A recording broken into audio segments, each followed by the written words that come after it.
Selamat dating di Galeri Nadlim. Kali ini kita punya cerita penunggu kawah Gunung Tangkuban Parahu sore itu. Langit di atas Gunung Tangkuban Parahu berwarna ungu kemerahan. Bau belerang yang menyengat tertiup angin dingin, menusuk hingga ke balik jaket tebal yang dikenakan Raka. Di sampingnya, Gani, seorang pemandu lokal berkali-kali memeriksa jam tangannya dengan gelisah. Raka, ayo balik.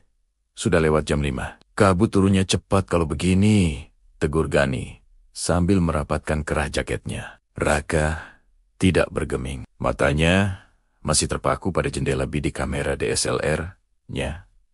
Bentar Gan, cahayanya lagi golden hour banget. Gue butuh 1 frame lagi dari arah bawah sana. Jangan gila. Itu sudah melewati pagar pembatas. Gasnya lagi naik, baunya beda dari tadi pagi. Gani memperingatkan dengan nada serius. Raka terkekeh, lalu dengan cekatan melompati pagar kayu yang sudah lapuk. Cuma 5 meter Gan. Tenang aja, paru-paru gue kuat. Dialog di bibir kawah. Raka melangkah di atas tanah berbatu yang rapuh. Ia berhongkok mengatur fokus lensa ke arah dasar kawah ratu yang mengepulkan asap putih tebal. Tiba-tiba, suhu di sekitarnya terasa turun drastis. Keheningan yang tidak wajar menyergap. Raka bicara sendiri sambil menyetel ISO. Nah, ini dia. Sedikit lagi. Tiba-tiba, di dalam bidikan lensanya, muncul sebuah bayangan di tengah kepulan asap belerang. Raka mengucek matanya, mengira itu hanya halusinasi akibat menghirup gas. Namun, sosok itu nyata. Seorang lelaki tua dengan pakaian pangsi hitam dan ikat kepala totopong. Berdiri tenang di area yang seharusnya tidak mungkin bisa dipijak manusia. Kakek penjaga Anu Kasep Kernaon Didi. Nak, sedang apa di sini? Raka tersentak. Suara itu tidak terdengar seperti teriakan dari jauh, melainkan seperti bisikan tepat di samping telinganya. Ia menurunkan kameranya dengan tangan gemetar. Raka, kakek, siapa? Bagaimana bisa kakek ada di bawah sana? Itu bahaya kek. Si kakek tidak menjawab secara langsung. Ia hanya menatap Raka dengan mata yang jernih namun sangat dalam. Ia mengangkat tongkat bambunya, menunjuk ke arah langit yang mulai gelap. Kakek penjaga, Gunung mah tuh butuh gambar anu alis. Gunung mah butuh rasa hormat. Gunung tidak butuh gambar yang bagus. Gunung butuh rasa hormat. Raka, maksud kakek apa? Saya cuma mau ambil foto. Kakek penjaga, pulanglah. Tanah ini sedang gelisah. Kalau kamu tidak dengar bisikan bumi, bumi yang akan membuatmu mendengar dengan cara yang menyakitkan. Raka, tunggu kek. Raka mencoba melangkah maju. Namun tiba-tiba embusan angin kencang membawa kabut belerang yang sangat pekat menutupi pandangannya. Ia terbatuk-batuk hebat. Matanya perih luar biasa. Keheningan yang pecah. Raka! Woi! Raka! Tarik tangan gue! Suara Gani memecah kabut. Gani menarik kerah jaket Raka dan menyeretnya kembali ke balik pagar pembatas. Raka terengah-engah. Wajahnya pucat pasi. Gani, lu ngomong sama siapa tadi? Lu hampir aja nyemplung kalau gue nggak tarik. Raka, sambil terbatuk kakek itu Gan. Ada kakek-kakek di bawah kawah. Dia pakai baju hitam, bawa tongkat. Gani terdiam. Wajahnya berubah drastis. Ia melihat ke arah kawah yang kini hanya berisi kepulan asap putih, tanpa ada tanda-tanda kehidupan. Gani, gak ada siapa-siapa di bawah sana, Rat. Dari tadi lu cuma berdiri diam sambil melotot ke arah asap. Ayo pergi. Sekarang juga. Jangan menoleh ke belakang. Raka meraih kameranya untuk membuktikan apa yang ia lihat. Namun, saat ia menekan tombol preview, layar kameranya hanya menampilkan warna hitam pekat dengan suara statis yang berbunyi seperti detak jantung yang lambat. Deg, deg, deg. Malam setelah kejadian di Tangkuban Parahu, Raka tidak bisa tidur nyenyak. Bau belerang seolah menempel di indera penciumannya, dan suara detak jantung di kamera yang rusak terus terngiang. Ia demam tinggi, tubuhnya menggigil meski diselimuti tebal. Gani sudah pulang setelah mengantar Raka ke penginapan, meninggalkan Raka sendiri dengan pikirannya yang kacau. Raka bolak-balik di tempat tidurnya. Ia meraih ponselnya, mencoba menelepon Gani, tapi sinyal di daerah pegunungan itu sangat buruk. Raka bicara sendiri, frustrasi sialan. Pasti cuma halusinasi karena gas belerang. Tapi suara itu kakek itu. Ia menatap kameranya yang tergeletak di meja samping tempat tidur. Layar LCD-nya masih gelap, namun Raka merasa ada energi aneh yang memancar darinya. Tiba-tiba, ia merasakan kantuk yang luar biasa berat. Matanya perlahan terpejam, dan ia jatuh ke dalam tidur yang sangat dalam. Dalam mimpinya, Raka kembali ke bibir Kawah Ratu. Namun, pemandangannya jauh lebih mengerikan. Langit di atas Tangkuban Parahu berubah menjadi merah darah, seolah senja abadi yang mengerikan. Tanah yang ia pijak bergetar hebat. Retakan-retakan muncul di mana-mana, mengeluarkan uap panas. Raka, dalam mimpi, panik ini.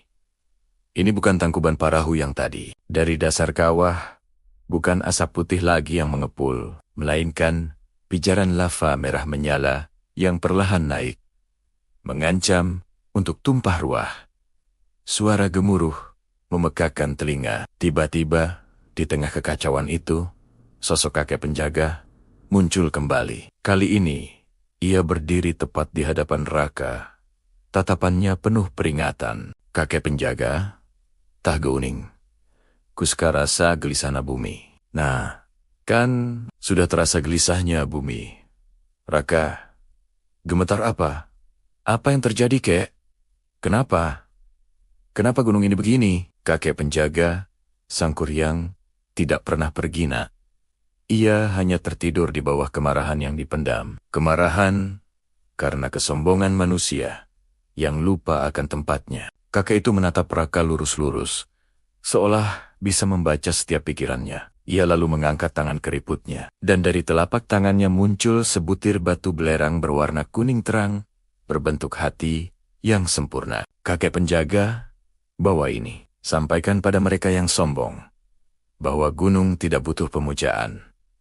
Ia hanya butuh dihormati. Hormatilah.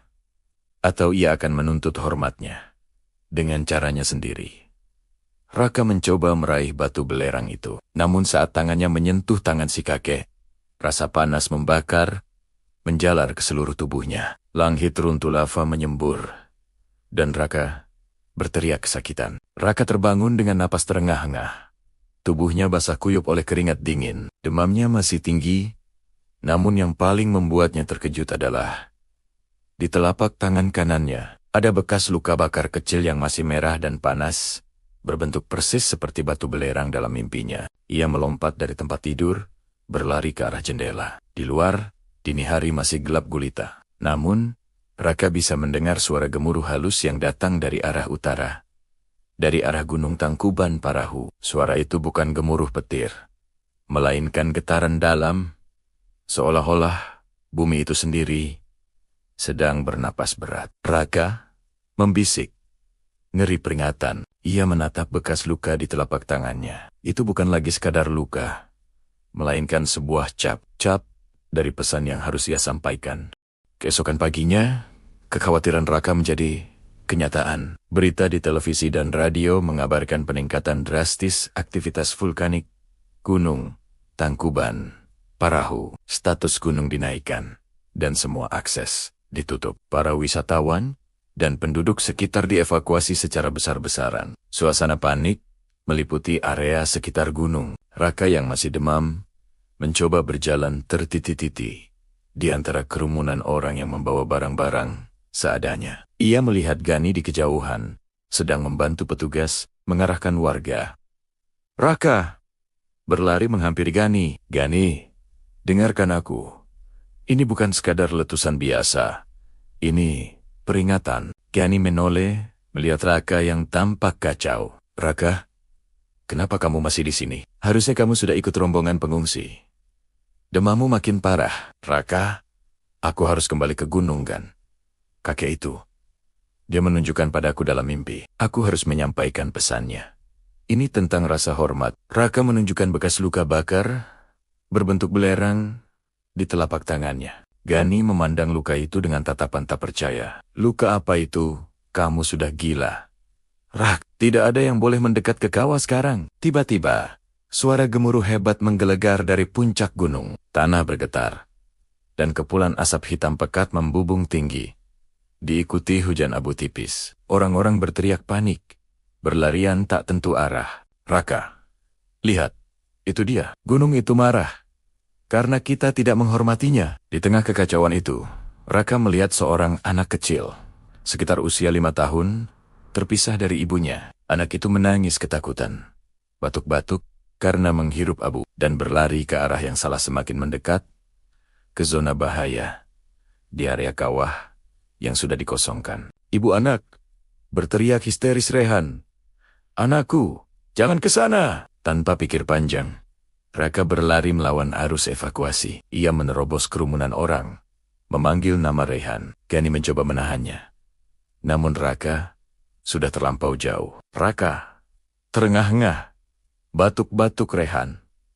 Nak, kembali ke sini. Raka akhirnya berhasil mendekati anak itu. Rehan sudah tergeletak lemas.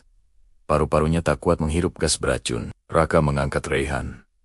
Namun saat itulah pijakan kakinya terasa retak. Sebuah celah besar muncul di tanah di depannya, mengeluarkan uap panas dan bau belerang yang mematikan. Raka terperangkap. Raka memeluk Rehan erat.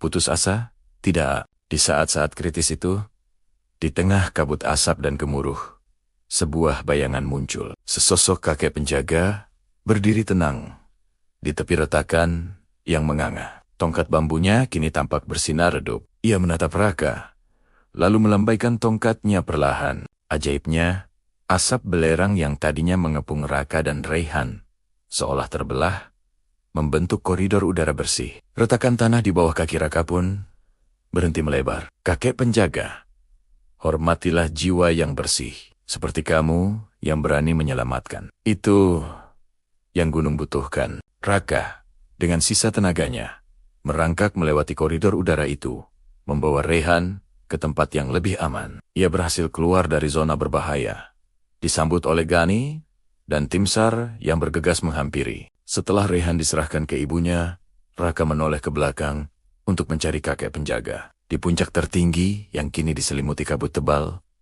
ia melihat sosok itu berdiri, melambaikan tangan perlahan. Kemudian, kakek penjaga itu memudar, menyatu dengan kepulan asap putih gunung yang kini tampak tenang. Gemuruh perlahan mereda. Sejak hari itu, Raka tidak lagi memotret untuk ambisi. Ia mengabdikan dirinya sebagai fotografer dokumenter yang berfokus pada pelestarian alam dan kearifan lokal. Bekas luka berbentuk belerang di tangannya menjadi pengingat abadi. Ia belajar bahwa gunung bukan sekadar objek yang bisa dieksploitasi, melainkan entitas hidup yang memiliki jiwa. Sebuah penjaga yang menuntut bukan pemujaan, melainkan rasa hormat dan pemahaman. Kisah tentang Sang Kuryang dan Dayang Sumbi mungkin hanya dongeng, namun kisah tentang kakek penjaga kawah dan pesan hormatnya bagi Raka adalah kebenaran yang hidup dan berbisik dalam setiap kepulan asap Tangkuban Parahu.